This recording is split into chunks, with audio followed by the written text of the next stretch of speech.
मुझको तेरा सहारा सदा चाहे। चांद तारे फलक पर दिखे ना दिखे, चांद तारे फलक पर दिखे ना दिखे, मुझको तेरा नजारा सदा चाहे। मुझको तेरा नजारा सदा चाहे। आसरा इस जहाँ का मिले ना मिले, आसरा इस जहाँ का मिले ना मिले, मुझको तेरा सहारा सदा चाहे। यहाँ खुशियाँ है कम और ज़्यादा भरम, यहाँ खुशियाँ है कम और ज़्यादा भरम, हर तरफ है यहाँ पर भरम ही भरम, हर तरफ है यहाँ पर भरम ही भरम। मेरी चाहत की दुनिया बसे ना बसे, मेरी चाहत की दुनिया बसे ना बसे, मेरे दिल में बसेरा तेरा चाहे। मेरे दिल में बसेरा तेरा चाहे।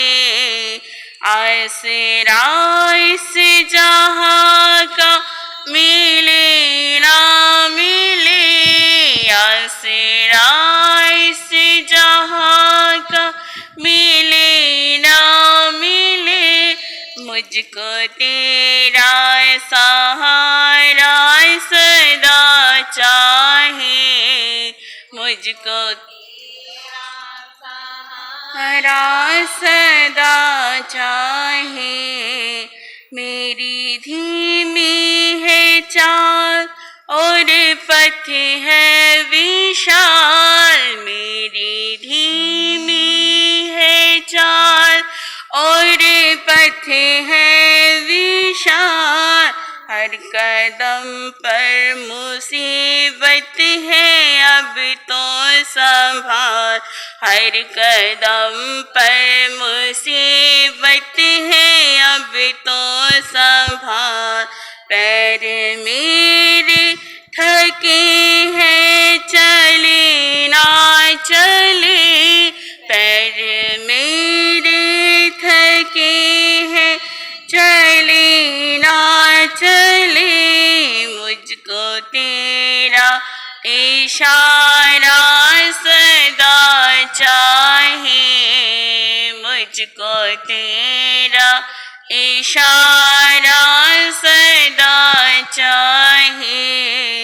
आसरा इस जहाँ का मिले ना मिले, आसरा इस जहाँ का मिले ना मिले, मुझको तेरा सहारा सदा,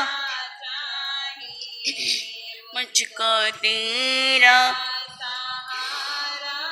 सदा चाहे। कहीं वैराग है कहीं अनुराग है, कहीं वैराग है कहीं अनुराग है, यहाँ बदले हैं माली वही बाग है, यहाँ बदले हैं माली वही बाग है।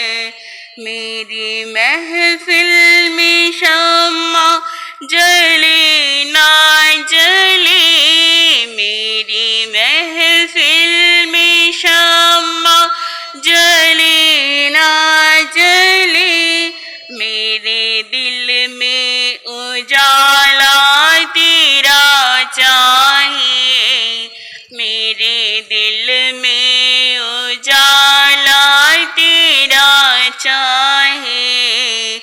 आसरा इस जहाँ का मिले ना मिले, आसरा इस जहाँ का मिले ना मिले, मुझको तेरा सहारा सदा चाहिए, मुझको तेरा सहारा सदा चाहिए। चांद तारे फलक पर दिखे ना दिखे, चांद तारे फलक पर दिखे ना दिखे, मुझको तेरा नजारा सदा चाहिए, मुझको तेरा नजारा सदा चाहिए। आसरा इस जहाँ का मिले ना मिले, आसरा इस जहाँ का मिले ना मिले, मुझको तेरा सहारा सदा चाहिए, मुझको तेरा सहारा सदा चाहिए। कि तुभ्यं नमस्ते भुवनाति हराय नाथे, तुभ्यं नमस्ते तला मलभूषणाय,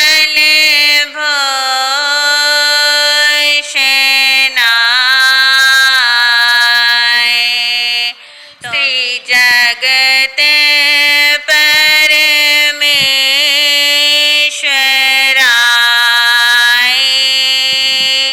तुभ्यं नमो जिन भवो ददिशो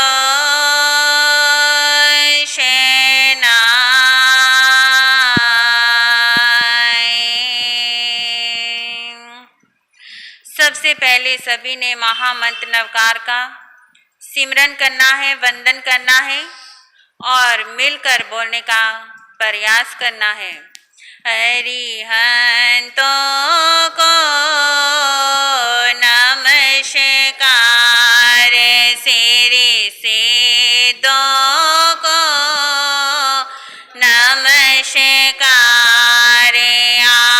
आचार्यों को नमस्कार, उपाध्यायों को नमस्कार, जग में जितने साधु गण हैं,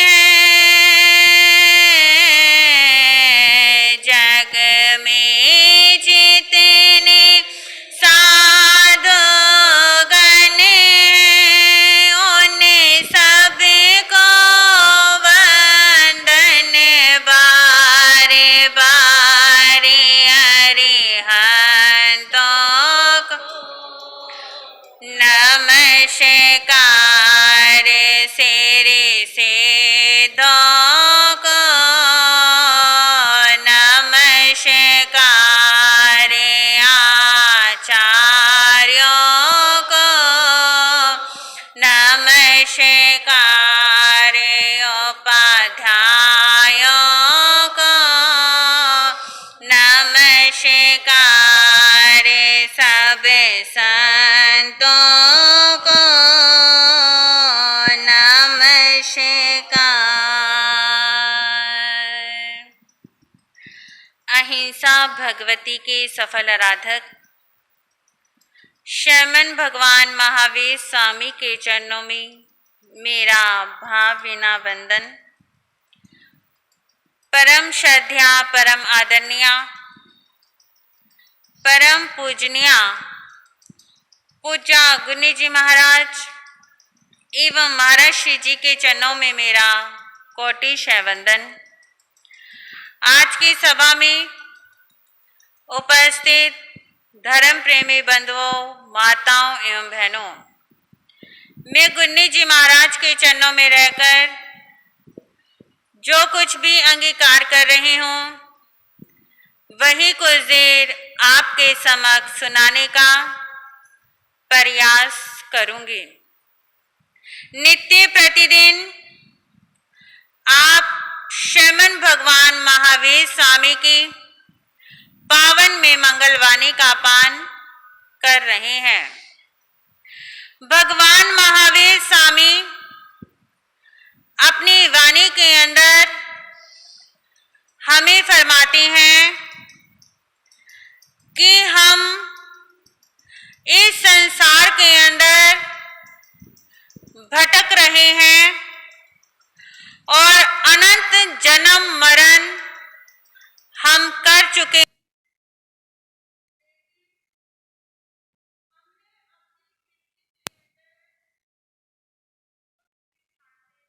AUX mode है कि संसार सागर को पार कौन कर सकता है।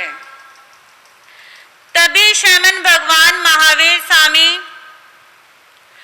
अपनी वाणी के अंदर हमें फरमाते हैं, जिन व्यने अनुरक्ता, जो वीतराग वाणी में अनुरक्त रहते हैं और वीतराग वाणी को अपने जीवन में साकार रूप देते हैं, जिनके आचारों के अंदर, व्यवहारों के अंदर वीतरागता आ जाती है, वह अपने जीवन के अंदर वीतरागता को लाने के लिए भगवान ने हमारे सामने छोटे छोटे पॉइंट दिए हैं।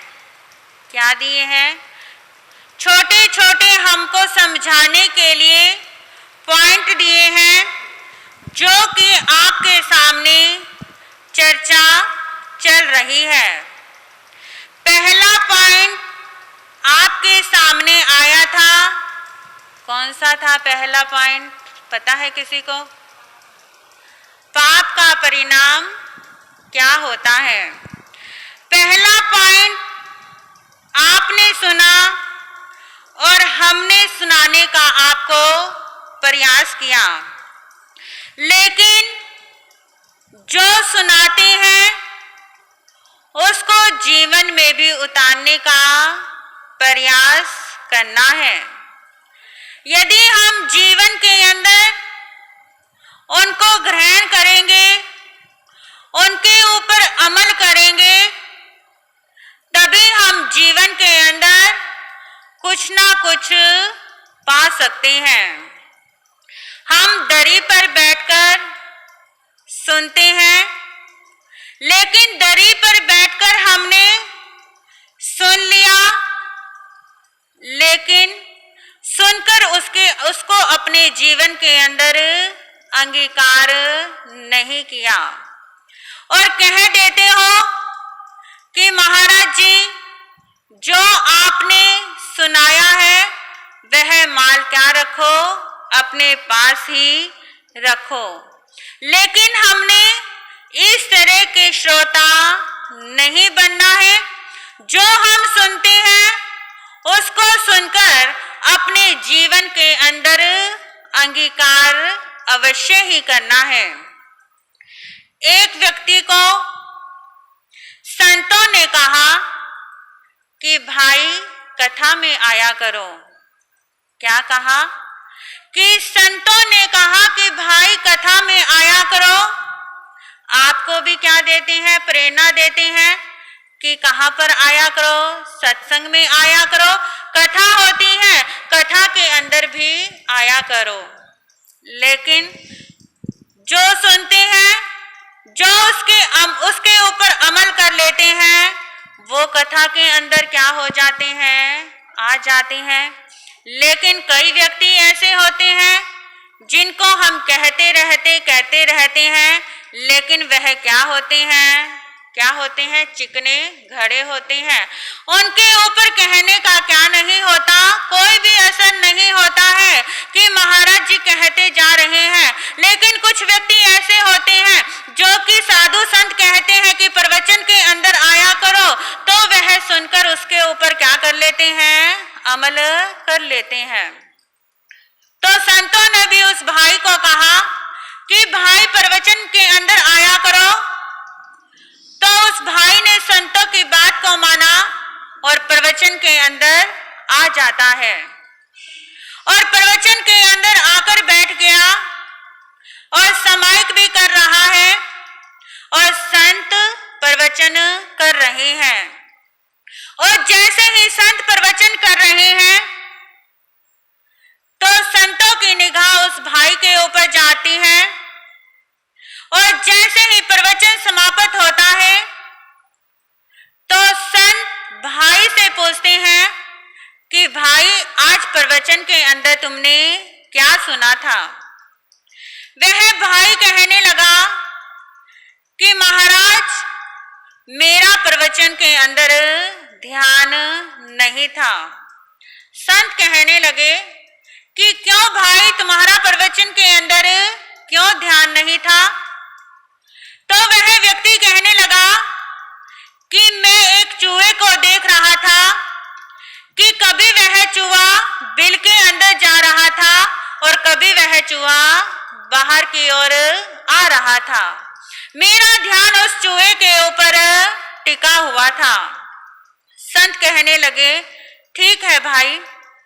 वह व्यक्ति वहां से चला जाता है और अगले दिन फिर प्रवचन के अंदर आता है और प्रवचन श्रवण कर रहा है। और जैसे ही प्रवचन समाप्त होता है फिर संतों ने पूछ लिया कि भाई आज तुमने प्रवचन के अंदर क्या सुना है। वह व्यक्ति कहने लगा कि महाराज मैंने आज भी प्रवचन के अंदर कुछ भी नहीं सुना है। मैं यह देख रहा था कि आप कितनी बार गर्दन भाइयों की तरफ घुमाते हो और कितनी बार गर्दन क्या कहता है, बहनों की तरफ घुमाते हो। तो आप भी समझ गए होंगे कि कुछ व्यक्ति अपने जीवन के अंदर ऐसे ही होते हैं जो दूसरों को देखने का क्या करते हैं, प्रयास करते हैं और दूसरों को देखने के चक्कर में क्या कर देते हैं, अपने जीवन को क्या कर रहे हैं, नष्ट कर रहे हैं। ये मानव का देह हमें बार बार प्राप्त नहीं होता है। कल आपने सुना था दूसरा पॉइंट और दूसरा पॉइंट हमारे सामने आया था और आपने उसमें सुना था कि जिसे मानव जीवन की महत्ता को पहचान लिया है उसने सब कुछ क्या कर लिया है, जान लिया है।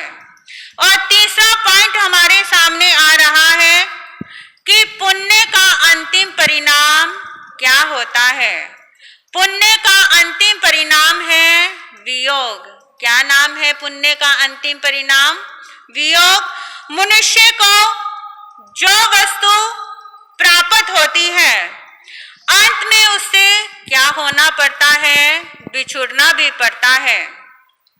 जब तक पुण्य का हमारे ऊपर जोर होता है तब हम कुछ भी अपने जीवन के अंदर हासिल करते हैं। जब तक इंसान का पुण्य होता है, जब तक इंसान के पुण्य का जोर चलता है तब तक इंसान जो चाहे वह प्राप्त कर सकता है।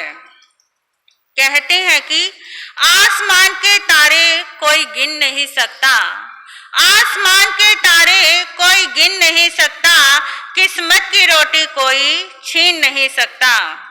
जब तक हमारा पुण्य साथ देता है तब तक हमारा कोई भी कुछ बिगाड़ नहीं सकता।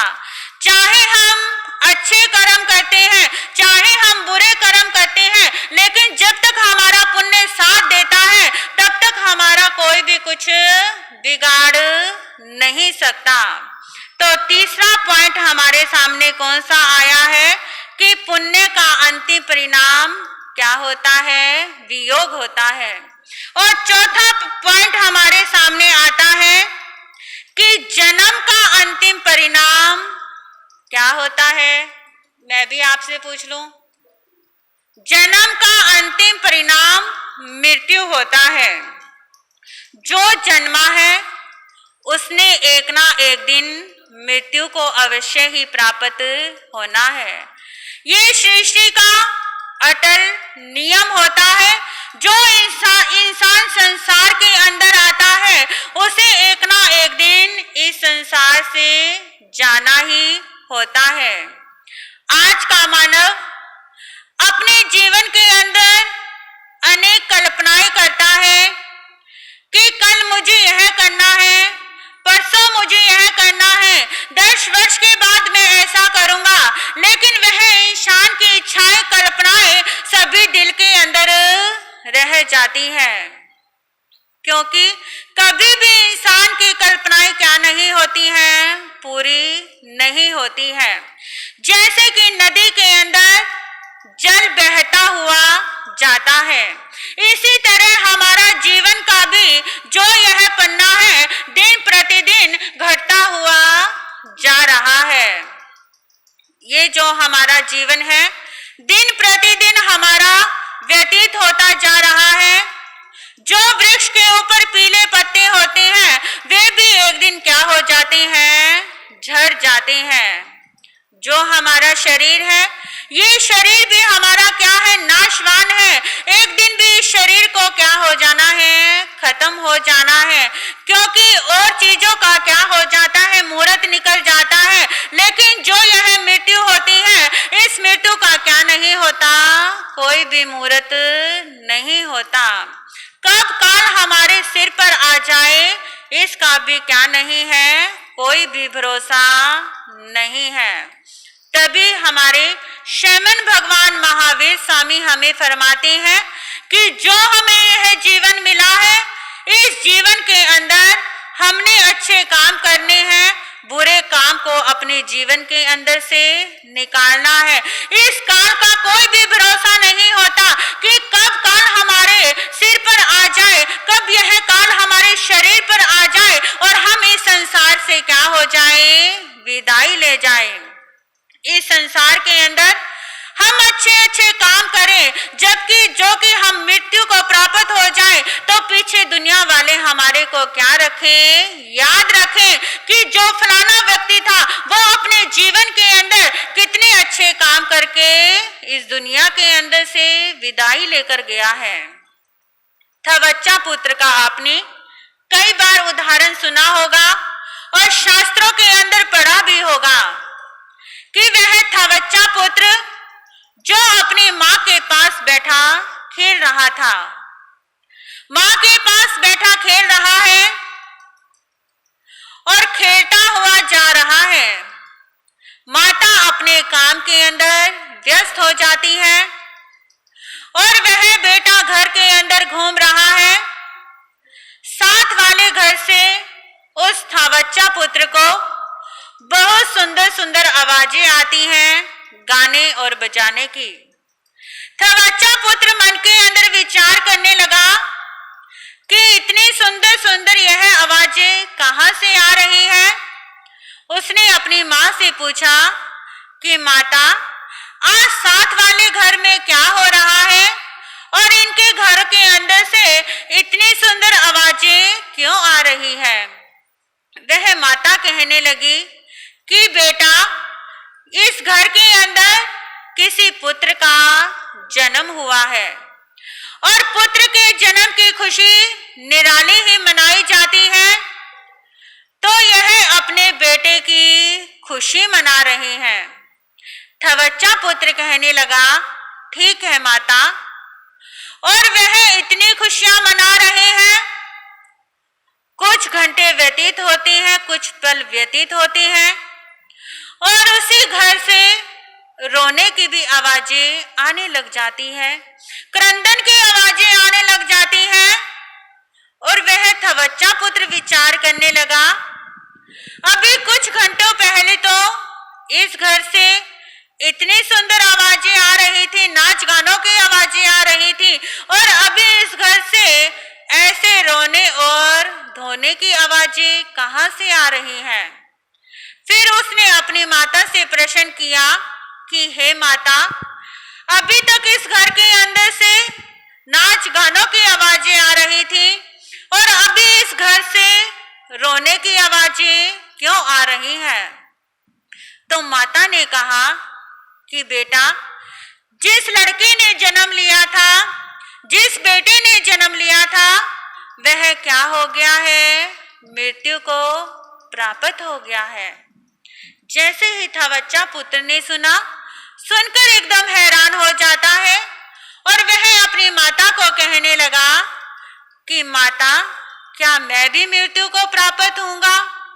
तो माता कहने लगी कि जो इस दुनिया के अंदर आता है वह एक ना एक दिन मृत्यु को प्राप्त अवश्य ही होता है।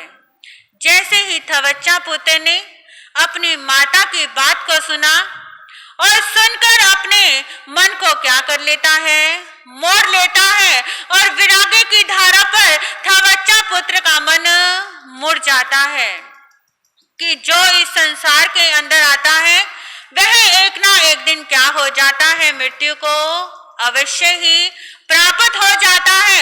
तो वह थवच्चा पुत्र भी वैराग्य को धारण कर लेता है और संसार से क्या कर लेता है, अपना मुंह मोड़ लेता है कि यह मृत्यु क्या है, निश्चित है। इस मृत्यु ने सभी के ऊपर क्या होना है, आना है। इस दुनिया के अंदर कोई भी क्या नहीं रह सकता, अजर अमर नहीं रह सकता। तो कहने का क्या मतलब है कि जो यह मृत्यु है, यह मृत्यु क्या है, निश्चित है और यह मृत्यु सभी के ऊपर आनी है, चाहे वह छोटा है चाहे वह बड़ा है। इस मृत्यु को सभी ने क्या करना है, प्राप्त करना है। तो प्यारी आत्माओं, हमें यह सुंदर अवसर मिला है और यह हमें धर्म ध्यान करने का सुअवसर हमें प्राप्त हुआ है। क्यों ना हमें यह सुंदर अवसर अपने हाथों से हमें नहीं खोना है, इसको हमने सार्थक करना है, इसको हमने ऊंचा उठाना है। क्योंकि इस जिंदगी का कोई भी भरोसा नहीं है, कब यह जिंदगी हमारी खत्म हो जाए। इस जिंदगी को हमने सफल बनाना है, इस जिंदगी को हमने सार्थक बनाना है और जो भव्य आत्मा इस जिंदगी को सार्थक बना जाती है वो यहाँ पर भी सुखी होते हैं और आगे जाकर के भी क्या होते हैं, सुखी होते हैं। तो चौथा पॉइंट हमारे सामने आया था कि जन्म का अंतिम परिणाम क्या होता है, मृत्यु प्राप्त होता है। तो प्यारी आत्माओं, हमने जो यह जीवन मिला है, इस जीवन को हमने सार्थक करना है, ऊंचा उठाना है। जो भव्य आत्मा इस जीवन को सार्थक और ऊंचा उठाती हुई चली जाती है तो वो यहाँ पर भी सुखी होती है और आगे जाकर के भी सुखी होती है। तो सर्वप्रथम गुरु चरणों में नमन करेंगे। सभी दो पंक्तियां मिलकर के मेरे साथ बोलेंगे। बुद्धि के दाता ओ गुरु माता, बुद्धि के दाता ओ गुरु माता, संयम धन के मेरे आप हो प्रदाता। ओ गुरु माता, बुद्धि के दाता, संयम धन के मेरे आप हो प्रदाता। जीवन की सारी खुशियाँ आपसे ही पाई है, आपके ही चरणों में वंदना हमारी है,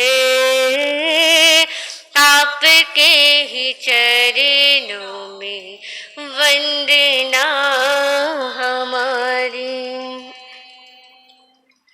सुती सुयावी परिबुद्ध जीवे नावी सुसेप दिया सुपने घोरा मऊदा अवलम शरीरम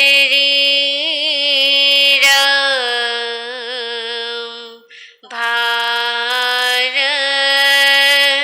दीपखी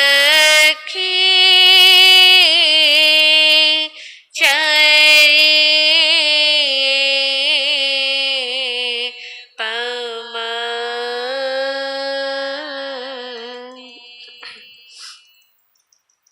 अनंत अनंत ज्ञान के निकेतन ज्योतिर्मय श्रमण भगवान महावीर स्वामी के चरणों में मेरा भावभीना वंदन नमस्कार। परम श्रद्धा परमाराध्या मम जीवन निर्मात्री पूज्य गुरु मैया के पावन चरण सरोजों में मेरा अनंत अनंत वंदन। उपस्थित धर्मानुरागी बंधु, मैं गुन्नी जी महाराज के चरणों में रहकर जो कुछ भी अंगीकार कर रही हूँ वही कुछ देर आपके सामने सुनाने का प्रयास करूंगी। कल आपने सुना था कि हमने सम्यक्तव को अपने जीवन में कैसे अंगीकार करना है, श्रद्धा हमारे जीवन में किस प्रकार की होनी चाहिए।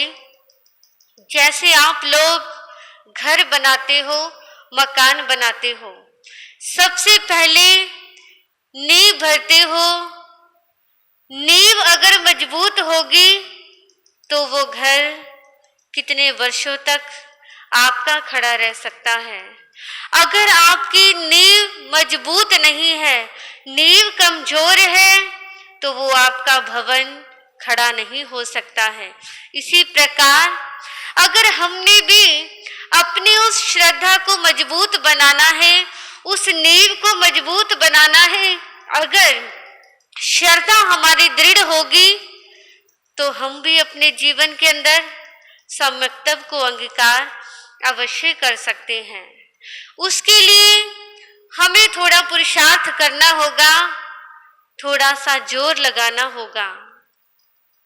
हम कह देते हैं कि भगवान ने हमारा साथ नहीं दिया, लेकिन हमने थोड़ा सोचना है कि भगवान भी साथ देने से पहले परीक्षा लेते हैं। अगर हम उस परीक्षा में सफल हो जाते हैं तो भगवान भी हमारा साथ अवश्य देंगे। परीक्षा के समय हम पीछे हट जाते हैं और जब जरूरत का समय आता है तब हम किसे याद करते हैं? प्रभु को, परमात्मा को याद करते हैं। तो वो प्रभु भी तभी हमारे साथ रहेंगे अगर हम सच्चे मन से श्रद्धा को अपने जीवन में अंगीकार कर लेंगे। श्रद्धा किस प्रकार से होनी चाहिए? ऐसी श्रद्धा कि लाख मुसीबत आए, कितनी दुख की घड़ी आ जाए, लेकिन हमारी श्रद्धा कभी विचलित ना हो, कभी चलाए मान ना हो। क्योंकि आज का इंसान ऐसा है, आज अगर हम कहीं किसी के ऊपर भी हमारी श्रद्धा बनी हुई है, ये समय का फेर ऐसा है कब बदल जाए। और व्यक्ति 1 मिनट नहीं लगाता जहां पर चमत्कार दिखाई देता है, जहां पर भी थोड़ा सा भी हमें चमत्कार नजर आया, वहीं पर इंसान दौड़ा चला जाता है। क्योंकि आजकल का व्यक्ति प्रैक्टिकल हो गया है, क्योंकि हर इंसान को उसी समय तत्काल फल की आवश्यकता होती है। तो व्यक्ति क्या सोचता है, जहां पर चमत्कार नजर आ रहा है, जहां पर भीड़ नजर आ रही है, उस ओर व्यक्ति अधिक भाग रहा है। लेकिन महापुरुष कहती हैं, गुरुदेव कहते हैं कि अपनी सच्ची श्रद्धा अगर एक जगह पर बना करके रखोगे तो आपको एक ना एक दिन उसका फल अवश्य मिल जाएगा। लेकिन जगह जगह भटकोगे तो आपके हाथ में कुछ भी आने वाला नहीं है।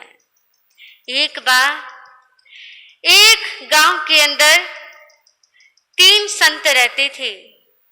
वो तीनों संत बहुत ही भोले भाले थे, परमात्मा की भक्ति में डूबे हुए थे, पढ़े लिखे नहीं थे, उनको इतना ज्ञान भी नहीं था, लेकिन उनके अंदर परमात्मा की भक्ति बहुत थी।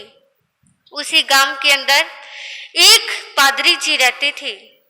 उन्होंने देखा कि ये संत इतने विद्वान भी नहीं है, पढ़े लिखे भी नहीं है, इतना इनको ज्ञान भी नहीं है, लेकिन ये कैसे प्रभु के भक्ति में इतने लीन है कि इनके पास इतनी दुनिया आती है। वो उन संतों के पास गए, जाकर के पूछा कि तुम क्या करते हो, किस प्रकार से प्रभु की भक्ति करते हो, किसको मानते हो। तो उन भोले भाले संतों ने क्या कहा कि हम तो परमात्मा का नाम लेते हैं, हम मानते हैं, और क्या कहते हैं कि प्रभु आप भी 3 हो, ब्रह्मा विष्णु और महेश, आप तीनों की शक्ति हमें प्राप्त हो जाए, हम भी 3 और आप भी 3, आपके गुण हमारे अंदर आ जाए, बस हम तो यही चिंतन करते हैं और हमें कुछ नहीं आता है। जब उस पादरी ने सुना, क्या कहने लगा कि क्या तुम यही प्रार्थना करते हो, यही भगवान की भक्ति करते हो। मेरे पास तो इतनी सुंदर प्रार्थना है जो लिखी हुई है मैंने अपने हाथ से, मैं रोज वो लिखी हुई प्रार्थना सुबह शाम पढ़ता हूँ, मैं भी तुम्हें वो सिखा देता हूँ। और उस पादरी ने उन तीनों संतों को वो प्रार्थना पढ़ कर के सुनाई। पढ़े लिखे नहीं थे, उनको समझ नहीं आई, दोबारा से फिर पढ़ कर के सुनाई। इस प्रकार से 3-4 बार जब पढ़ कर के सुनाई तो कुछ कुछ उनके दिमाग में समझ आई। अब वो पादरी वहां से चले गए। 2-4 दिन व्यतीत हुए। वो तीनों संत वो प्रार्थना के लिखे हुए भाव तो भूल गए, सिर्फ उनके भावों पर चिंतन करने लगे। उनका ध्यान परमात्मा के साथ लगने लगा और प्रभु के बहुत करीब पहुंच गए, क्योंकि वो मन से प्रभु की प्रार्थना करते थे, प्रभु को याद करते थे और हमेशा प्रभु का धन्यवाद करते थे। सुबह उठकर क्या कहती थी कि प्रभु तुम्हारा मैं धन्यवाद करता हूँ कि आपने हमें ये दिन दिखाया है। आज पूरा दिन मन से किसी का बुरा चिंतन ना हो, हम आपके चरणों से लगे रहें और हमारे अंदर ये श्रद्धा, ये सच्ची भावना बढ़ती ही जाए, बढ़ती ही जाए। और रात को सोने से पहले प्रभु का चिंतन करते थे, प्रभु का सिमरन किया करते थे। एक दिन का समय कि उस गांव से दूसरे गांव जाना होता तो नौका से पार जाना पड़ता था। वही पादरी जी उस मार्ग से नौका से आ रहे थे और इधर से वो तीनों संत जा रहे थे। उन्होंने क्या दृश्य देखा कि वो तीनों संत पानी के ऊपर चल कर के आ रहे हैं। पादरी जी देखकर हैरान हो गए कि मैं तो नौका में बैठा हूं और ये किस पर चलकर आ रहे हैं, पानी पर चलकर आ रहे हैं। उन्होंने कहा कि ये कैसे हो सकता है, इनको तो कुछ भी नहीं आता, भोले भाले संत हैं, सीधे साधे, लेकिन ये कैसे हुआ। उन्होंने पूछा कि आप इस पानी पर कैसे चलकर आ रहे हो। तो उन्होंने कहा कि हम प्रभु की प्रार्थना तो पहले से करते आ रहे हैं, प्रभु की भक्ति करते हुए बहुत वर्ष हो गए, लेकिन आपने हमें जो वो प्रार्थना सिखाई थी उससे हमारे जीवन के अंदर और भी चमत्कार घटित हो रही हैं। ये उसी प्रार्थना का फल हुआ कि आज हम इस पानी पर चल कर के आ रहे हैं। देखिए ये सब कैसे संभव हुआ, कैसे उनके मन के अंदर सच्चे भाव जागृत हुए और वो परमात्मा के करीब आ गए। आज हम सभी परमात्मा के करीब आना चाहते हैं। आप भी प्रभु को बुलाना चाहते हो, लेकिन कैसे बुलाओगे, प्रभु से कांटेक्ट कैसे करोगे? जब आप भी प्रभु के करीब हो जाओगे, अपने मन में भगवान को बसा लोगे, तो भगवान भी आपसे दूर नहीं है। देखिए वो भी है एक व्यक्ति जो रोज वो प्रार्थना देख करके सुबह शाम पढ़ते थे, और एक वो सीधे साधे भोले भाले संत जिन्होंने पढ़ना भी नहीं जाना, जिनको पढ़ने का अक्षर ज्ञान भी नहीं था, सिर्फ भावों को समझा और अपने हृदय में उतारा और उसी से प्रभु के उपासक बन गए, प्रभु के सच्चे भक्त बन गए। तो हमें कोई लंबा चौड़ा कार्यक्रम करने की आवश्यकता नहीं है। प्रभु की उपासना करने के लिए सिर्फ सच्चे मन की आवश्यकता होती है। अगर आप अपना मन पवित्र बना लोगे, सच्चा मन बना लोगे, साफ और शुद्ध बना लोगे, तो भगवान का निवास भी कहाँ होगा? आपकी ही आत्मा के अंदर होगा। कहीं बाहर भटकने की आवश्यकता नहीं है, प्रभु को बाहर खोजने की आपको जरूरत नहीं है। सच्ची श्रद्धा को अपने जीवन के अंदर आपको अंगीकार करना होगा। तो सम्यक ज्ञान को, सम्यक श्रद्धा को जब आप अपने जीवन में अंगीकार कर लोगे, तो अवश्य ही आपके जीवन का कल्याण हो सकता है। क्योंकि कहा भी गया है, शुद्धात्मा का श्रद्धान होगा, निज आत्मा तब भगवान होगा। शुद्धात्मा का श्रद्धान होगा, निज आत्मा तब भगवान होगा।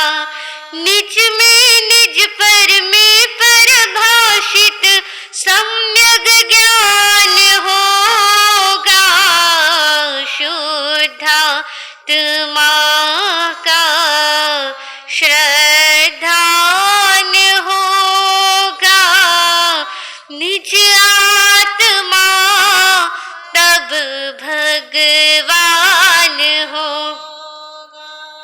निज चैतन्य महाहिम गिर से परिणति घन टकराएंगे, शुद्ध अतीन्द्रियानंद रस में अमृत जल बरसाएंगे। मोक्ष महामय प्रक्षाल होगा, निज आत्मा तब भगवान होगा। शुद्धात्मा का श्रद्धान होगा, निज आत्मा तब भगवान हो। तो सच्ची श्रद्धा जब आपके जीवन में आ जाएगा, तो आपकी आत्मा सच में भगवान बन जाएगी। अंतगढ़ जी सूत्र के अंदर वर्णन आता है सुदर्शन सेठ का। भगवान महावीर स्वामी जिन्होंने राजग्रही नगरी के अंदर एक नहीं, दो नहीं, कितने चातुर्मास किए थे? 14 चातुर्मास किए थे। देखिए, जहां पर भी 1-2 चातुर्मास हो जाते हैं, वहां पर कितने श्रावक बन जाते हैं, लेकिन प्रभु के 14 चातुर्मास राजगृही नगरी में हुए और वहां पर प्रभु के कितने अनुयायी होंगे, कितने श्रावक होंगे। लेकिन जिस समय प्रभु पधारे, अर्जुन माली का प्रकोप छाया हुआ था, पूरी नगरी डर से कांप रही थी, कोई भी बाहर घर से निकलने को तैयार नहीं था। लेकिन ऐसे भयानक वातावरण के अंदर कौन बाहर निकला था? सुदर्शन सेठ निकले थे, जिन्होंने अपनी माता से पूछा कि माता जी, क्या मैं प्रभु के दर्शन करने के लिए जा सकता हूँ? तो उनकी माता ने क्या कहा था कि नहीं पुत्र, तुम मेरे इकलौते बेटे हो और तुम्हें पता है कि नगरी के अंदर अर्जुन माली का आतंक छाया हुआ है कि तुम घर से बाहर मत निकलो। तो उन्होंने क्या कहा था कि माता जी, मैं जिसकी शरण में जा रहा हूँ वहां जाकर के सारे संकट टल जाते हैं, ये तो कोई बड़ी बात नहीं है, तो मैं प्रभु के दर्शन करने अवश्य जाऊंगा। ऐसा कैसे हो सकता है कि प्रभु हमारी नगरी में पधारे हो और हम कहाँ बैठे रहे? घरों में बैठे रहे। ऐसा मेरे लिए संभव नहीं होगा। देखिए, सुना सभी ने था, पता सभी को था कि प्रभु पधारे हैं, लेकिन कौन जा रहे हैं? सिर्फ सच्चे उपासक, जिसके मन के अंदर सच्ची श्रद्धा थी, सच्ची भक्ति थी। वो सुदर्शन सेठ जब जाने लगे, नगरी के लोगों ने देखा तो क्या कहने लगे? ये बहुत बड़ा अपने आप को भक्त समझ रहा है, बहुत बड़ा उपासक समझ रहा है कि मैं ही प्रभु का भक्त हूँ, और सच्चा परिचय देने के लिए कहाँ जा रहा है? प्रभु के चरणों में जा रहा है। अभी इसको पता लग जाएगा जब अर्जुन माली के सामने आएगा। तो देखिए बंधुओं, जिसके मन में सच्चे भाव होते हैं, सच्ची श्रद्धा आ जाती है, उसके मन के अंदर ना चिंता होती है और ना डर होता है। तो उनके मन के अंदर कोई भी चिंता का भाव नहीं था। तो अर्जुन माली भी उनका कुछ नहीं बिगाड़ सका और कहाँ पहुंच गए? प्रभु के चरणों में पहुंच गए। देखिए, यही वो सच्चे भाव होते हैं, सच्ची श्रद्धा होती है, सच्ची समकित होती है। जब ऐसे भाव आज के किसी व्यक्ति के मन में भी आ जाएंगे, उसका जीवन भी महान बन सकता है। ऐसी बात नहीं है, आज के समय में भी ऐसे भक्त हमने देखे हैं कि जिनके जीवन के अंदर ऐसी ऐसी घटना घट जाती है। अगर आम इंसान होता तो वो धर्म को छोड़ करके बैठ जाता, लेकिन जिसके मन में देव गुरु धर्म के प्रति सच्ची श्रद्धा जागृत हो जाती है, वो व्यक्ति कभी भी धर्म से पीछे नहीं हटता है।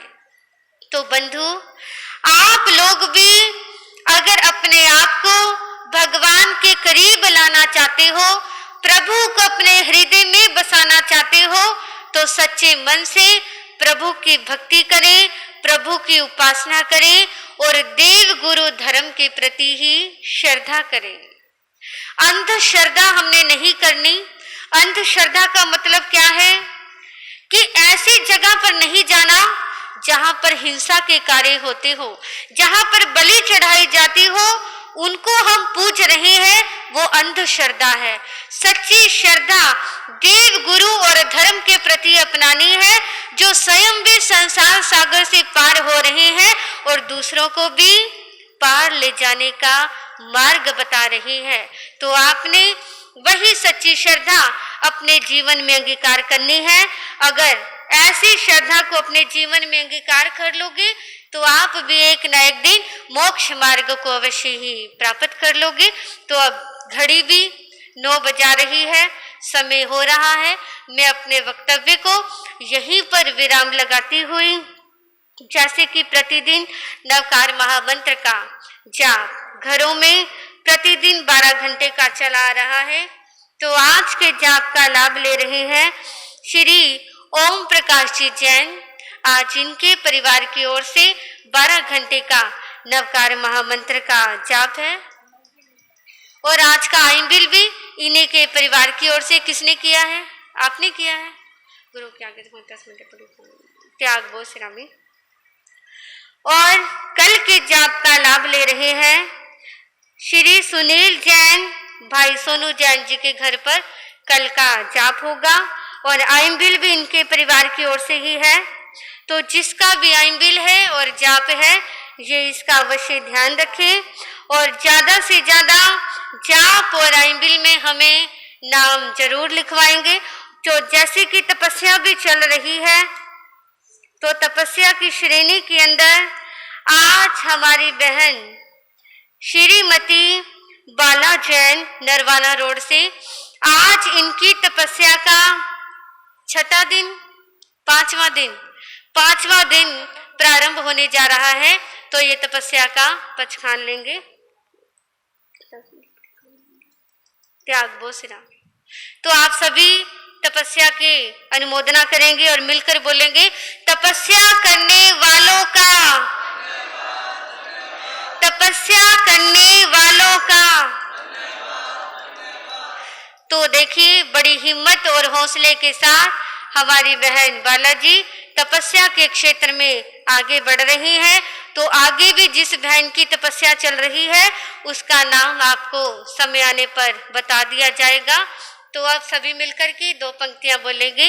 बरसा दाता सुख बरसा, बरसा दाता सुख बरसा, आंगन आंगन सुख बरसा, चुन चुन काटे नफरत के, प्यार मन के फूल खिला। महावीर स्वामी की चमत्कारी महापुरुष स्वामी श्री रूपचंद जी महाराज की वर्तमान आचार्य सम्राट डॉक्टर श्री शिव मुनि जी महाराज की उत्तर भारतीय प्रवर्तक पूज्य गुरुदेव श्री सुभद्र मुनि जी महाराज की प्रातः स्मरणीय पूजा पुण्य महान साध्वी श्री धन देवी जी महाराज की शासन प्रभाविका उपप्रवर्तनी पूजा पुण्य महान साध्वी श्री कैलाशवती जी महाराज की उपप्रवर्तनी महान साध्वी पूजा पुण्य श्री कुसुम प्रभा जी महाराज की शमनी गौरव महान साध्वी पूजा पुण्य श्री शक्ति प्रभा जी महाराज की जय धर्म की संसार के सभी महान पुरुषों की। आज का नियम आज आप सभी ने श्री अजित नारायण में, श्री अजित नारायण में ऐसे माला करनी है। और आज का नियम आज किसी ने भी आंवला नहीं खाना, अनानास और अमरूद, आंवला अनानास और अमरूद का नियम रहा। गुरु की आज्ञा श्री चट्टारी मंगलम, गरीबता मंगलम, सिद्धा मंगलम, साधु मंगलम, केवली नटोरुमो मंगलम, चट्टारी लोकुत्मा, रिहंता लोकुत्मा, सिद्धा लोकुत्मा, साधु लोकुत्मा, केवली नटोरुमो लोकुत्मा, चट्टारी शरणं गच्छामि, रिहंती शरणं गच्छामि, सिद्धि शरणं गच्छामि, साधु शरणं गच्छामि, केवली नटोरुमो शरणं गच्छामि, अरिहंतों का शरणा, सिद्धों का शरणा, साधु का शरणा, केवली रूप विद्या का शरणा। ये